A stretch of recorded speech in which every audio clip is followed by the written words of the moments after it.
Hello, ladies and gentlemen. Welcome back to the backstory. If you're new here, kindly hit the subscribe button and the notification bell down below so that you can be notified whenever we post a new video. Now, ladies and gentlemen, our little bird in the corridors of power is telling us that President William Ruto is set to send packing all his principal secretaries, that is the PSS. This is coming some weeks after he disbanded his cabinet, sent the cabinet secretaries packing, then reappointed some. He also included some members of the opposition, that is the Orange Democratic Movement, into his cabinet. And now there is a lot of heat within his government where PSs are kind of unsettled. They don't know their fate, since we are being told that the president is looking at having a lean government that is very efficient. And that is why he is thinking of sending some of them home and coming up with very few but efficient permanent secretaries or principal secretaries. That story was also discussed on KTN in their morning show news, and I want you to just have a sneak preview of what they were saying. Let's watch that video and then we'll come back and analyze, talk about it, then I'll give you my insights. Let's listen in. It becomes a problem.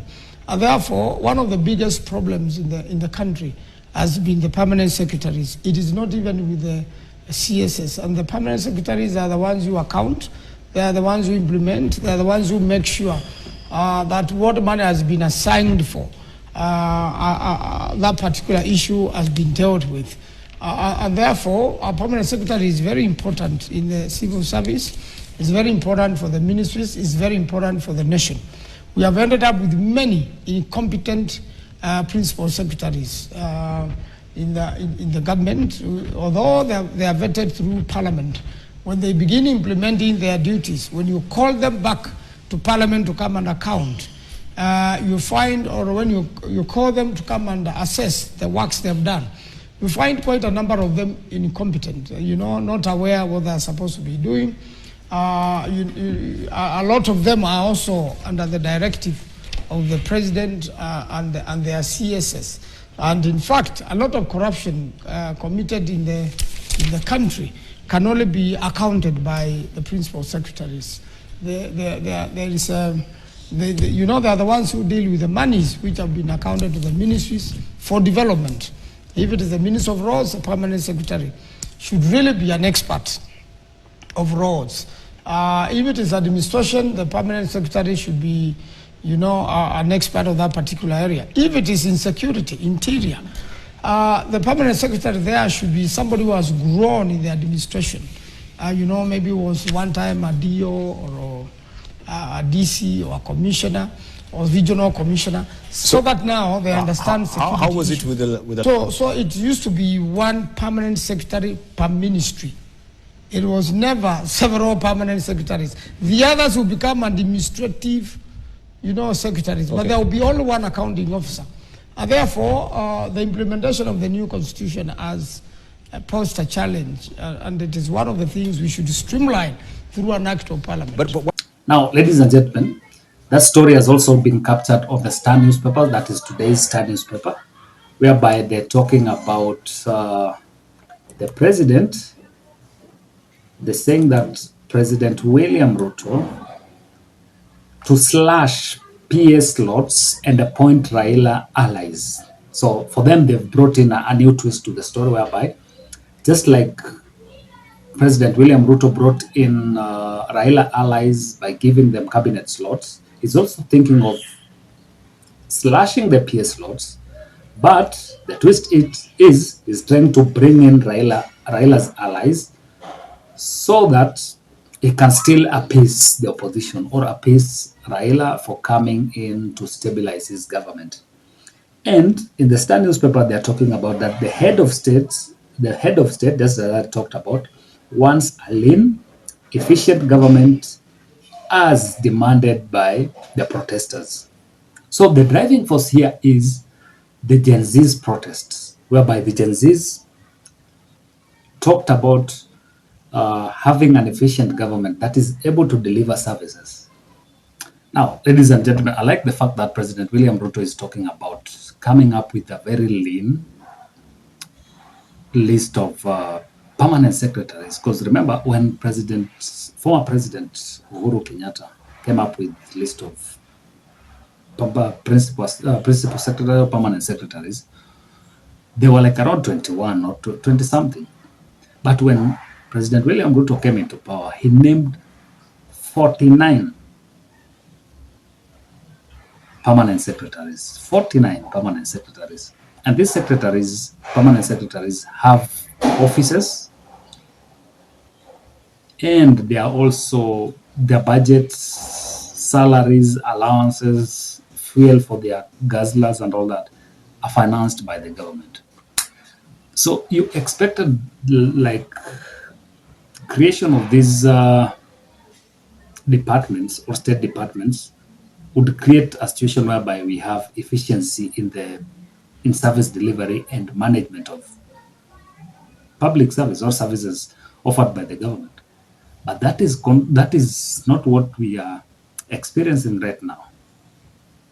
And some of the issues that made Gen Zs go to the street was ineffective delivery of services, corruption within those ministries.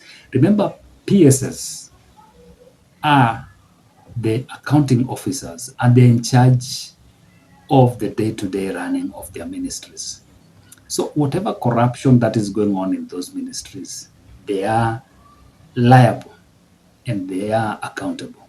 So my thinking is these are the guys that the president should like send home packing like yesterday, because they have failed in the day-to-day running of their ministries. All the corruptions that are attributed to those ministries can also be attributed to them. You know, when you look at cabinet secretaries who are the former ministers, those can be political appointees, like President Ruto did in the last nominations or appointment of cabinet secretaries.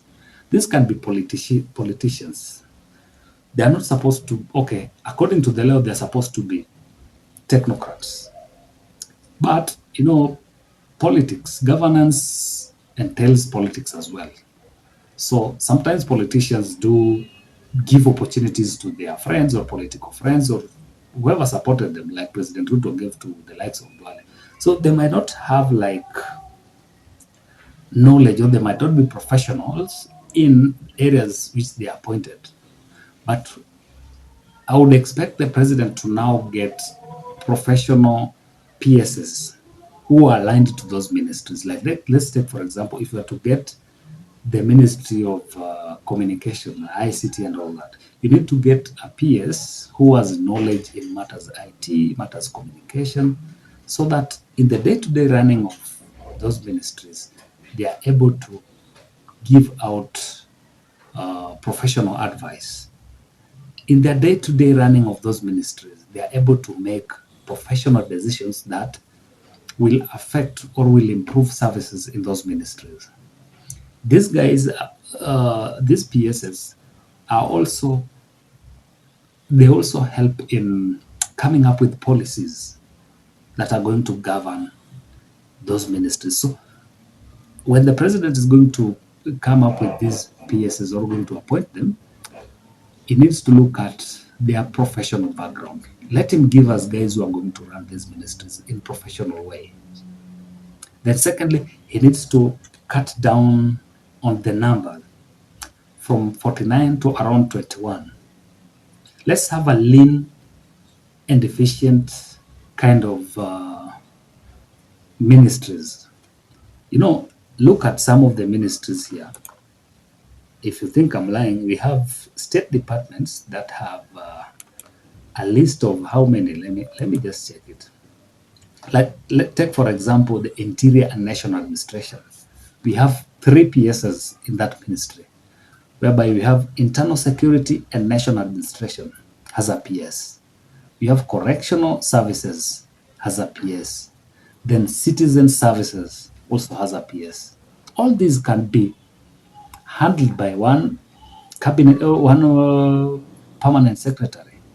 Then you can have administrative secretaries to run those other departments like correctional and citizen service. And so get a PS to be in charge of the day-to-day running of those ministries. Then get administrative secretaries, because even within those ministries we have professionals who have been running these ministries efficiently.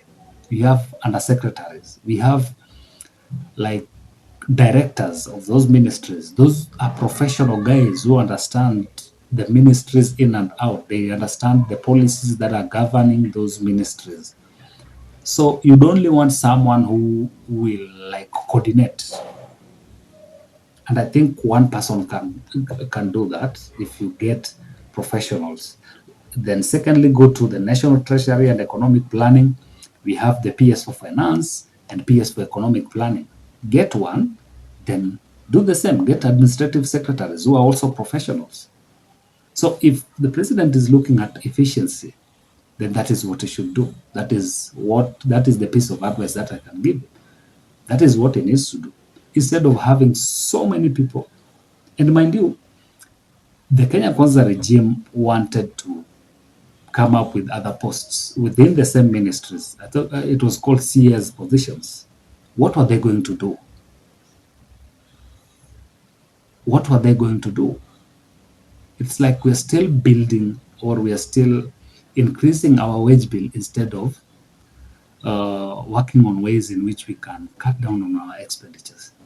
So I believe that if he's able to do that, he will cut down on our expenditure by a very, very, very big margin. I know it has a lot of political ramifications, or still, because when he came into power, he had promised so many people jobs. But now we can't please his friends or whoever they are at the expense of the taxpayers. Right now, what we are looking at is a way in which we can save. So the president needs to do with all these permanent secretaries, foreign affairs, public service. We have public service, PS, then we have the gender. Roads, we have roads, transport, and public works. These are ministries that were handled by individuals, individual PSs. Lands, if you go to lands, housing, and urban development, we have lands and physical planning PS, we have housing PS, and then urban development CS. Information, communication, and technology, we have broadcasting and telecommunication. Then we also have ICT and digital economy. So all these, then education, medical service, health, we have medical services and public health. Education, we have basic education, TVET, higher education. All these are just duplication of roles. So I know politically it might have a ramification, but the president needs to make decisive decisions so as to come up with a lean and efficient government that will help in cutting down on expenditure. Yeah, so we're going to keep monitoring what is happening in that space, ladies and gentlemen. And for more information and for more details, kindly keep it here. If you are new here, kindly hit the subscribe button and the notification bell down below so that you can be notified when we post a new video. Until next time, bye-bye.